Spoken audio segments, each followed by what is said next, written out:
Have you ever eaten a meal, felt fine at first, and then suddenly felt shaky, tired, hungry again, or even lightheaded shortly afterward? Many people assume blood sugar problems are only about numbers being too high.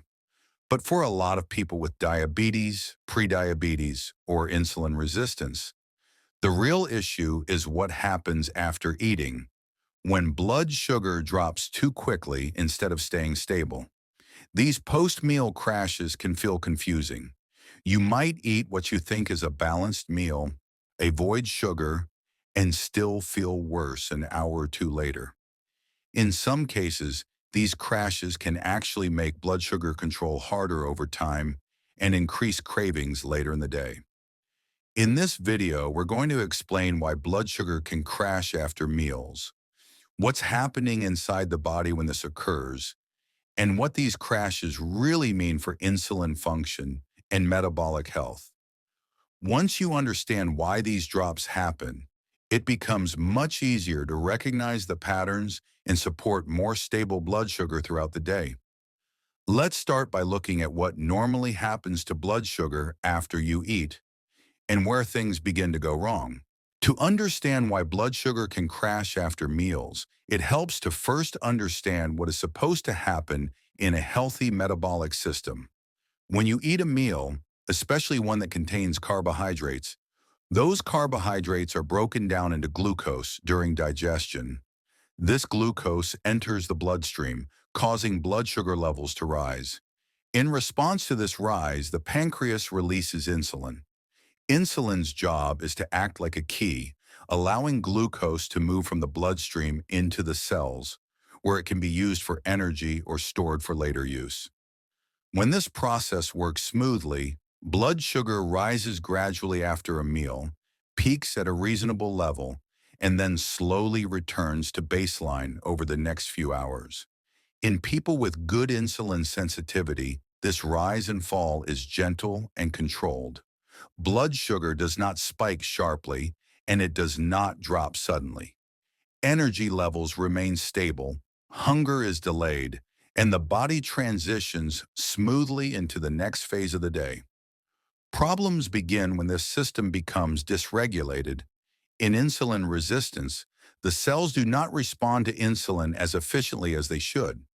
To compensate, the pancreas releases more insulin in an attempt to move glucose into the cells. This can lead to an exaggerated insulin response after meals. When too much insulin is released relative to the amount of glucose in the bloodstream, blood sugar can drop faster and lower than intended. This is what many people experience as a post-meal crash. Instead of a smooth return to baseline, blood sugar dips sharply, sometimes falling below the level that feels comfortable for the body. This drop can trigger symptoms such as fatigue, shakiness, dizziness, irritability, brain fog, or sudden hunger. Importantly, these symptoms can occur even if blood sugar does not fall into a clinically low range.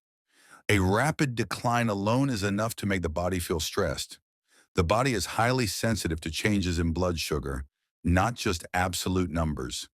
When blood sugar drops quickly, stress hormones such as adrenaline and cortisol may be released to bring levels back up. These hormones can cause feelings of anxiety, weakness, or cravings for quick sources of energy. Meal composition also influences this process. Meals that are rapidly digested, especially those high in refined carbohydrates or low in protein and fiber, tend to cause faster glucose absorption. Faster absorption can lead to a stronger insulin response, increasing the likelihood of a rapid drop afterward. Timing matters as well. Eating after long periods of fasting or skipping meals can make the insulin response more exaggerated. When the body has gone many hours without food, glucose handling can become less predictable, increasing the risk of swings after eating. Another factor is the condition of the pancreas and liver. In insulin resistance, the liver may release glucose unpredictably, while the pancreas may overcorrect with insulin. This imbalance makes post-meal blood sugar harder to control. It's important to recognize that post-meal crashes are not a sign of weakness or failure. They are a signal that glucose regulation is struggling to maintain balance. For many people, these crashes appear long before fasting, blood sugar, or A1C become clearly abnormal.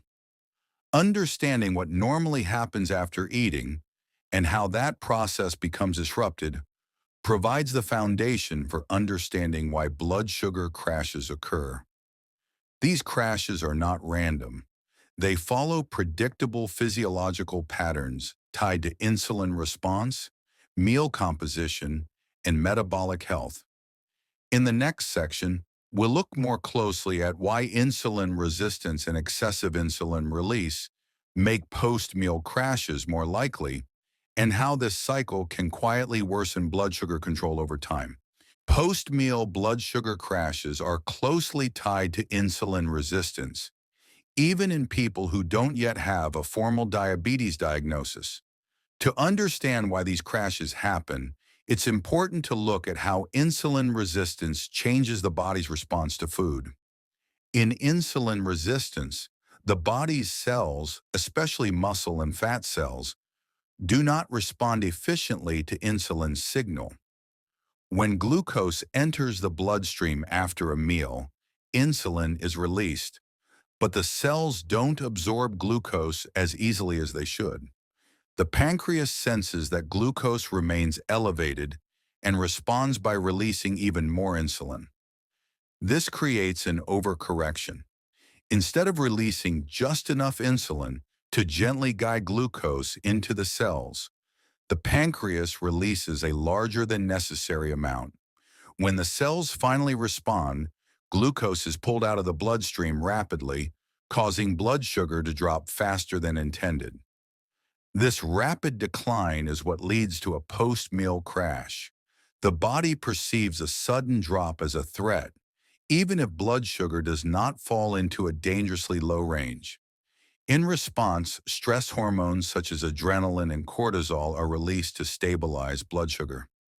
These hormones can cause shakiness, fatigue, irritability, anxiety, and intense hunger. Over time, this cycle can become self-reinforcing.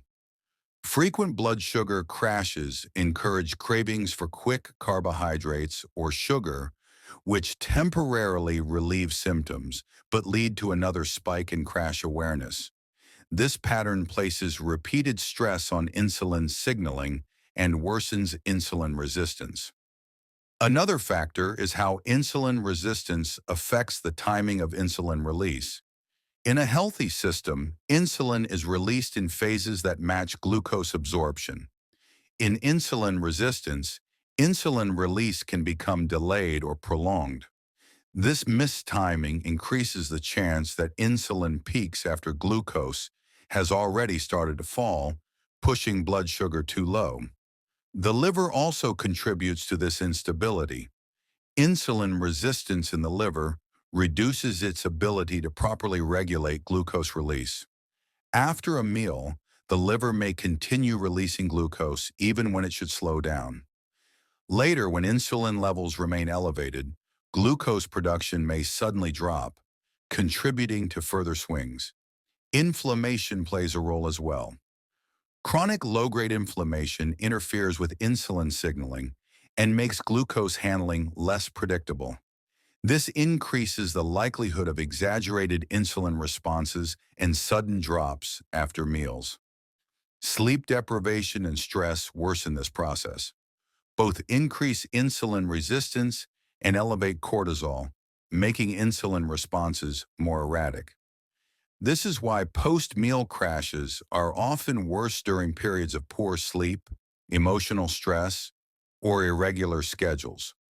Importantly, post-meal crashes can occur even when meals are relatively healthy.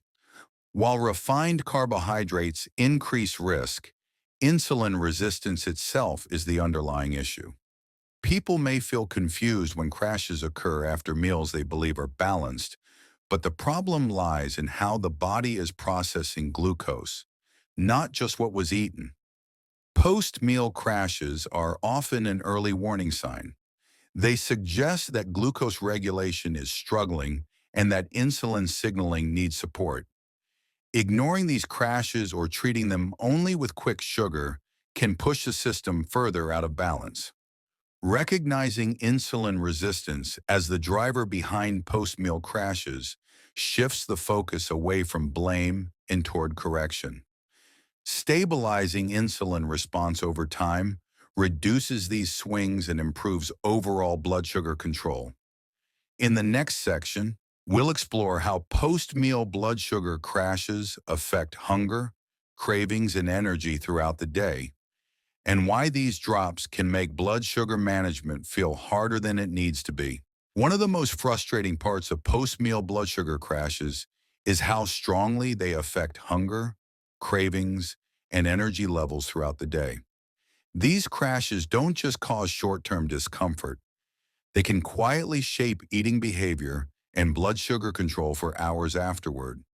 When blood sugar drops rapidly after a meal, the body interprets this change as a potential threat. Even if levels are still within a normal range, the speed of the drop triggers a stress response. Hormones like adrenaline and cortisol are released to raise blood sugar back up. While this response is protective, it comes with noticeable side effects. Many people feel suddenly tired, weak, shaky, or mentally foggy. Concentration becomes harder, and simple tasks feel more demanding. This is often followed by strong hunger signals. Even if the meal was eaten recently, the body is signaling that it wants glucose quickly and efficiently. Cravings after a crash are rarely for protein or vegetables. They tend to focus on fast-acting carbohydrates, sugar, bread, snacks, or processed foods. These foods raise blood sugar quickly, temporarily relieving symptoms. However, they also set the stage for another spike and crash later on. This cycle can repeat multiple times in a single day. A crash after breakfast leads to cravings mid-morning. A quick snack provides relief, followed by another drop. By the afternoon, energy levels feel inconsistent, hunger feels unpredictable, and blood sugar control becomes increasingly difficult. Over time, these repeated swings condition the body to expect rapid changes.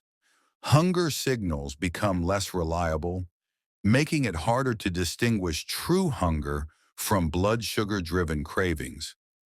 People may feel like they are constantly thinking about food, even when they are trying to eat balanced meals. Energy instability is another consequence. Instead of steady energy throughout the day, energy levels rise and fall sharply. Some people feel productive for short bursts, followed by fatigue or irritability. These swings can affect mood, motivation, and even sleep quality later in the evening.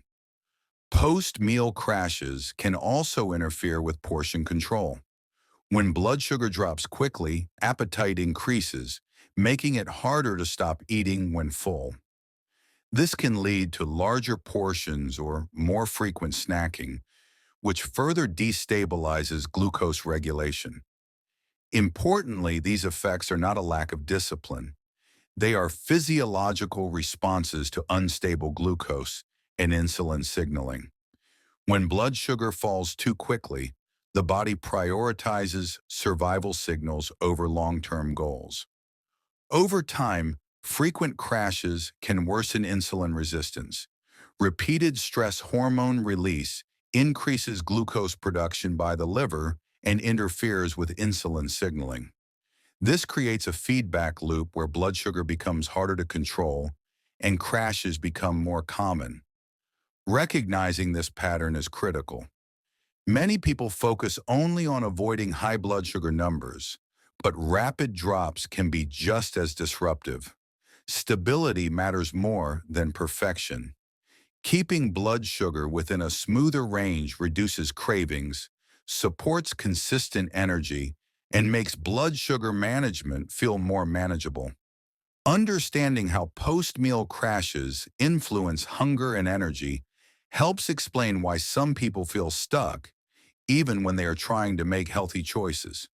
The issue is not willpower, it's instability. In the next section, we'll talk about practical ways to reduce post-meal blood sugar crashes, focusing on strategies that support steadier glucose levels without extreme restriction or complicated rules.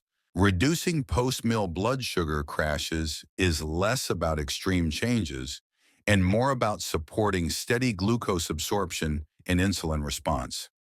Small adjustments applied consistently can make a meaningful difference in how blood sugar behaves after eating.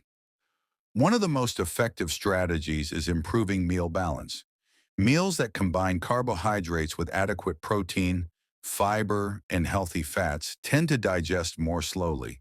Slower digestion means glucose enters the bloodstream at a steadier pace, reducing the chance of an exaggerated insulin response and a rapid drop afterward.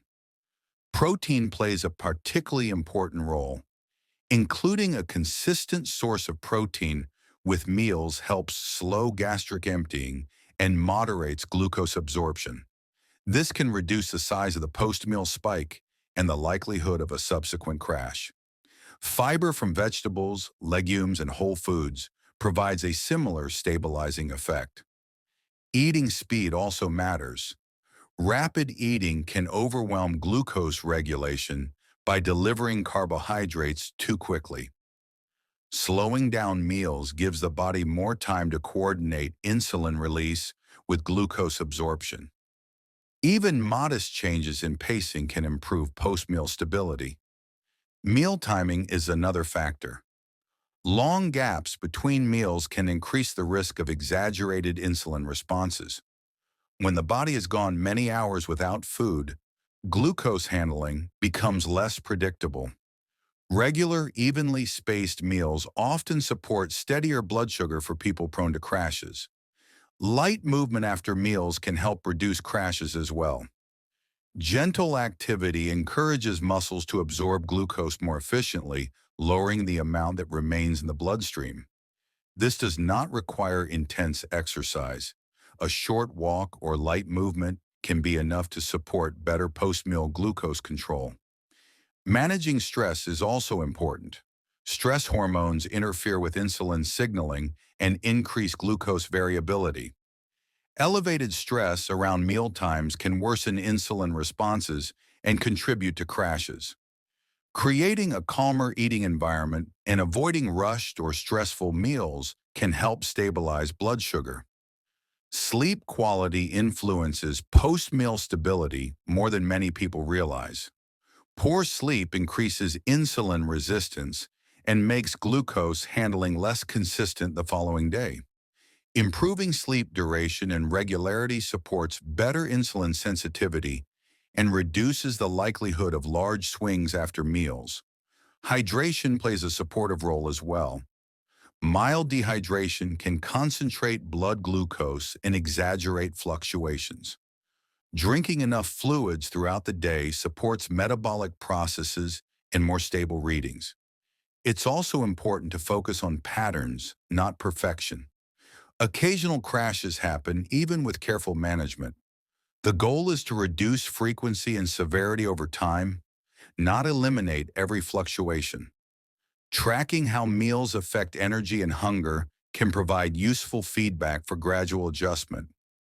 Avoiding extreme restriction is critical. Skipping meals, cutting carbohydrates too aggressively, or relying on quick sugar to correct crashes can worsen instability. Sustainable improvements come from consistency, not reactionary fixes. Over time, supporting steadier glucose levels after meals reduces cravings, improves energy consistency, and lowers stress on insulin signaling. This creates a more stable foundation for overall blood sugar control.